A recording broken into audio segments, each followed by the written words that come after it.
আওয়ামী লীগের ওই সমস্ত নেতা যাদের হৃদয়টা একেবারে আওয়ামী কূপের পানি দিয়ে ধৌত করা এবং সেখানে আওয়ামী লীগ লিখে এরকম নাম ফলক লিপিবদ্ধ করা, এই সমস্ত নেতাকর্মীদের প্রতীক্ষার কফিনে শেষ পেরেক ঠুকে দিয়েছে বিবিসি।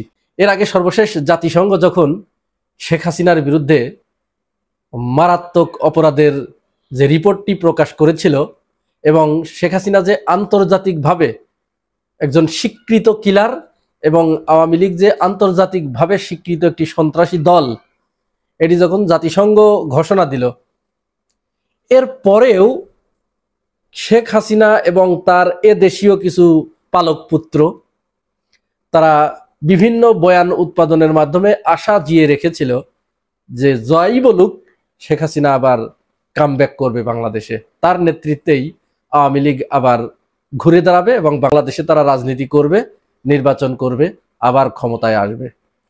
অনেকেই এরকম অনেক বড় আশা প্রত্যাশা নিয়ে চাতক পাখির মতো দিল্লির দিকে তাকিয়েছিলেন।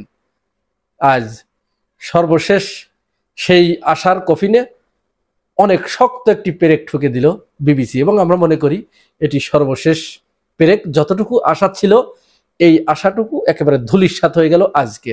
কি হয়েছে? শেখ হাসিনার একটি অডিও কল ফাঁস হয়, সেটি আগস্ট মাসের ৩-৪ তারিখের অডিও কল। সেখানে শেখ হাসিনাকে পরিষ্কারভাবে বলতে শোনা যাচ্ছে তিনি তার প্রশাসনের কোনো একজন ঊর্ধ্বতন কর্মকর্তাকে নির্দেশ দিচ্ছেন যে আন্দোলনকারীদের যেখানে পাবে লেথাল ওয়েপন ব্যবহার করে তাদেরকে গুলি করে একেবারে প্রকাশ্যে গুলি করে হত্যা করতে হবে। একেবারে পরিষ্কার নির্দেশ। তার এই ভয়েসটি বিবিসি এটি পরীক্ষা নিরীক্ষা করেছে। পরীক্ষা নিরীক্ষা করে তারা গতকাল রিপোর্ট প্রদান করেছে যে না, এটি কোনো সন্দেহ নাই। দাবি করা হচ্ছিল আওয়ামী লীগের পক্ষ থেকে যে এটি এআই দিয়ে বানানো বা শেখ হাসিনার ভয়েস নকল করে, যা তারা বলে থাকে বিভিন্ন সময় তাদের অপকর্ম ঢাকার জন্য তারা এগুলো বলে থাকে।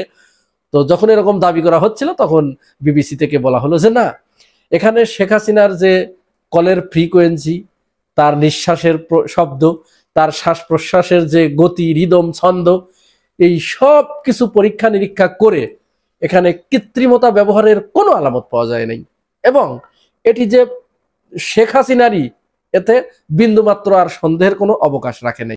কুমড়ো পটাশ আরাফাত তিনি বারবার বলার চেষ্টা করছিলেন যে মাননীয় প্রধানমন্ত্রী জননেত্রী তিনি প্রাণ রক্ষার্থে, মানুষের জানমাল রক্ষার্থে তিনি ক্ষমতা ছেড়ে দেবার ইচ্ছা পোষণ করেছিলেন এবং তিনি পদত্যাগ করার সিদ্ধান্ত আগেই নিয়েছিলেন, কারণ তিনি এত দরদি, এত মায়াবী যে তিনি চান নাই প্রাণঘাতী হোক। অথচ তাদের এই সমস্ত মিথ্যাচারকে চোখে আঙ্গুল দিয়ে দেখিয়ে দিল যে তোমরা মিথ্যা বলছো। শেখ হাসিনা নিজে নির্দেশ দিচ্ছে। আপনারা ইতিমধ্যেই হয়তো কল রেকর্ডটি শুনেছেন, অসংখ্যবার শুনেছেন।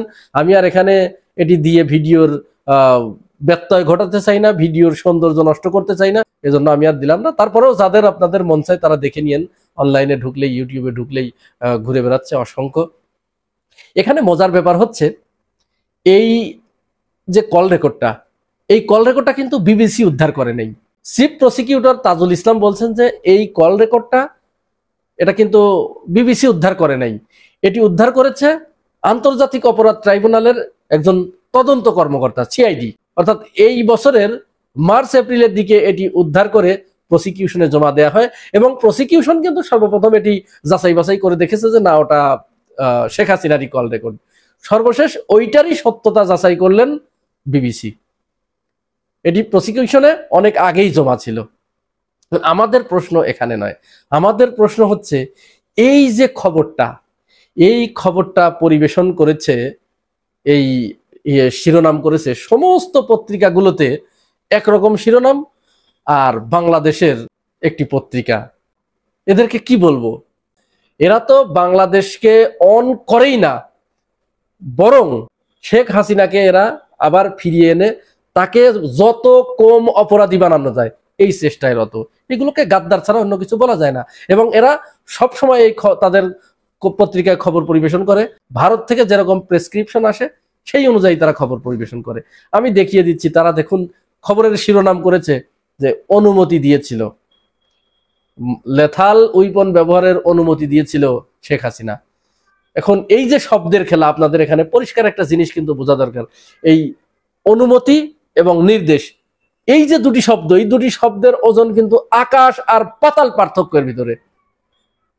অনুমতির অর্থ হচ্ছে, প্রথম আলোর মতিউর রহমান কিন্তু একটা গল্প এরকম ফেঁদেছিলেন।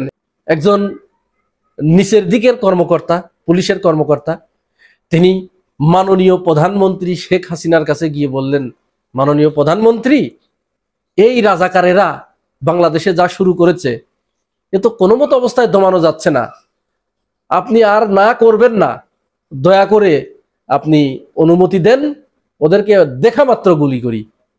তখন শেখ হাসিনা, তিনি তো দয়ার সাগর, নিরুপায় হয়ে, অত্যন্ত নিরুপায় হয়ে তিনি কালো কাপড়ে তার মুখ ঢেকে, চোখে অশ্রু সজল নয়নে চোখের পানি ফেলতে ফেলতে তিনি বলেছিলেন, ঠিক আছে, তোমরা যেটা ভালো মনে করো সেটা করো।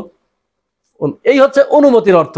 এবং এই গল্প কিন্তু তিনি ফেঁদেছিলেন, অথচ আমরা এই অডিও কলটা কি শুনছি, বিবিসি কি বলছে, অনুমতি নয়, তিনি তো প্রকাশ্যে নির্দেশ দিচ্ছেন যে যেখানে পাবা সেখানে তাকে হত্যা করো তাদেরকে, এবং লেথাল উইপন ব্যবহার করো। লেথাল উইপন মানে হচ্ছে মারাত্মক প্রাণঘাতী অস্ত্র, যেগুলো সেনাবাহিনীর কাছে সাধারণত থাকে এবং যুদ্ধে ব্যবহার করা হয়। তাহলে এই প্রথম আলো, এই ডেইলি স্টার, এরা চায় কি বাংলাদেশে? এখন এদের ব্যাপারে আর কিছু বলার নাই, কারণ এরাই নিয়ন্ত্রণ করছে বাংলাদেশটাকে। ইউনূস সরকারের চারপাশে এদের সাপ্লাই করা মালই সব বসে আছে।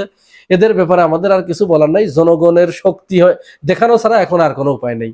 জনগণের শক্তি কি এখন তাদেরকে ভাঙচুর করা বা এখন না, এরকম আমরা বলি না, কারণ তারা ইতিপূর্বে বাংলাদেশের জনগণের প্রতিটা ন্যায়সঙ্গত অধিকারের আদায়ের দাবিকে তারা মব বলে প্রচার করেছে। প্রত্যেকটি ক্ষেত্রে তারা এদেশে যারা আওয়ামী লীগ করে, যে হিন্দুগুলো, সেই হিন্দুদের উপরে রাজনৈতিক কারণে যাদের উপরে হামলা হয়েছে তাদেরকেও বলা হয়েছে যে সংখ্যালঘু নির্যাতন করা হয়েছে। এই হচ্ছে এই এরা এত দেশ বিরোধী। এখন এদের একমাত্র কাজ হচ্ছে, সরকারও যেহেতু এদের খপ্পরে পড়ে গেছে, সামনে বিএনপি ক্ষমতায় আসলে বিএনপিও এদের খপ্পরেই পড়ে থাকবে, এরাই দেশ চালাবে। দেশ চালাবে এরা যেভাবে বলবে, যে প্রেসক্রিপশন দেবে সেই অনুযায়ী এ দেশ চালাবে। এখন একমাত্র বাংলাদেশের জনগণের একমাত্র একটা সিদ্ধান্ত আসতে পারে, যেরকম জনগণের একটা সিদ্ধান্তে শেখ হাসিনা পালিয়ে যেতে বাধ্য হয়েছিল, এরকম জনগণ একটা সিদ্ধান্ত নিতেই পারে যে ঠিক আছে, তুমি যেহেতু তোমার সার্কুলেশন নিয়ে এত বড়াই করো, আমরা কেউ আর এই প্রথম আলো পত্রিকা কিনবো না, পড়বো না। এরকম জনগণ একটা সিদ্ধান্ত নিতেই পারে। যদি নেয় তখন তার সার্কুলেশন কমে আসবে, তখন বাপ বাপ করে এগিয়ে আসবে। এছাড়া এদের ক্ষমতা থেকে, এদের বলয় থেকে বাংলাদেশকে বাঁচানোর আর কোনো পথ আমরা খুঁজে পাচ্ছি না।